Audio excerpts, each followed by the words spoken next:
Questions for Coach Meade? All right, Coach, you just walked into the number 18th ranked team in the country stadium with you. What are your thoughts on this game? It was just a total team effort. So many people had moments. You know, this interview is not long enough to go through all of them, but what a cool thing for Shane. You know, Steve Meyer on the Rio, some other great at-bats throughout the game. Blake's walk with the bases loaded. Solid defense that we played. You know, Adam Felicki looked like a first rounder those first 4 innings. We had a long delay and had a couple of 0-2 pitches he just didn't leverage through. Not that the balls were hit hard, but just didn't finish them off. But he would get there, and it was pretty darn impressive before. You know, Noah Sullivan, Will's brother, got us on the pesky pole homer down there.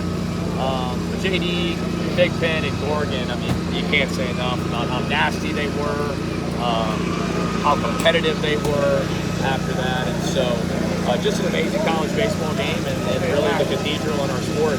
What do you think it says about the mentality of this team where you give up the lead and then you don't let it phase you? You just keep fighting and end up coming out on top. Well, you know, and I don't mean we never gave it up. Yeah. And to me that's the part we didn't. It's just 0-0. Yeah. Right. But sometimes when you give up the lead, you get that feeling as if you are not in leverage, especially on the road, right? And we didn't do that. We go, hey, it's 0-0, it's the 7th inning. We were here last week in an SEC West place, in front of a lot of people. But our dugout had each other's back, our thing is, and Brady. We just had enough guys that were willing to make the big pitches, the big plays, the big swing. And I think that's the imperative part of that because it can be very deflating. But listen, it's hard. That's a big-time team. They're 15th in the country for a reason. They're not going to just, 5-0, okay, game's over. It's the 5th inning. It's the ball's juicing out today. Like, you're not going to go through that easy. And so I could not state that enough to our team, but they were the ones that went out and actually kept that mentality. It was kind of a weird night offensively where you have a lot of strikeouts, but it seemed like you came up with the big hits when you needed them. Yeah, when you handed me the box score, I didn't quite know we had 20 strikeouts. I wouldn't advocate us doing that all the time. That's some high-level coaching saying that. But on those times you don't strike out, if you hit the ball out, then it kind of works. So it also speaks to how nasty the arms are in this state. Coach Parker does such an amazing job with those guys, and obviously they can recruit to here. But I don't know if that'll happen again the rest of the year. But if we do, and it means we win, we'll accept it and go on our way. How do you kind of deal with the quick turnaround? You get home late tonight, and you got UAB at 4 o'clock tomorrow. Well, I caught myself saying it on the radio interview, and these guys need to enjoy it. This is a fun night. We'll start turning the clock. The coaches will be watching video on the way back to prepare ourselves.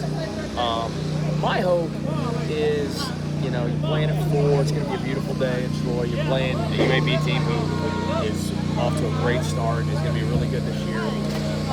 My hope is you better take the momentum and use that energy and that juice that happens when you get a road win like this. And so I have no doubt our guys will be ready to go when we get in the meeting room about 1:30 tomorrow. And if they do that, then, it'll be a fun night at RPF tomorrow to see us compete again. Coach, what was going through your mind on that last out? When it was hitting so soft, right, to where we had Darnell, I was fairly optimistic. I was also just, honestly, I was just so happy for Brady. I mean, he needed to throw. That Buckner kid is a really good little player, coach's son, and he hasn't played a lot, but they really believe in him. I think he's going to be the next David Mershon here.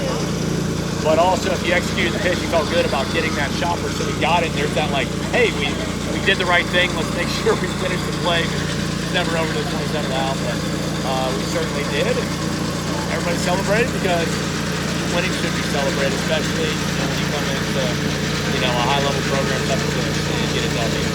Appreciate it, Coach. Thank you, guys.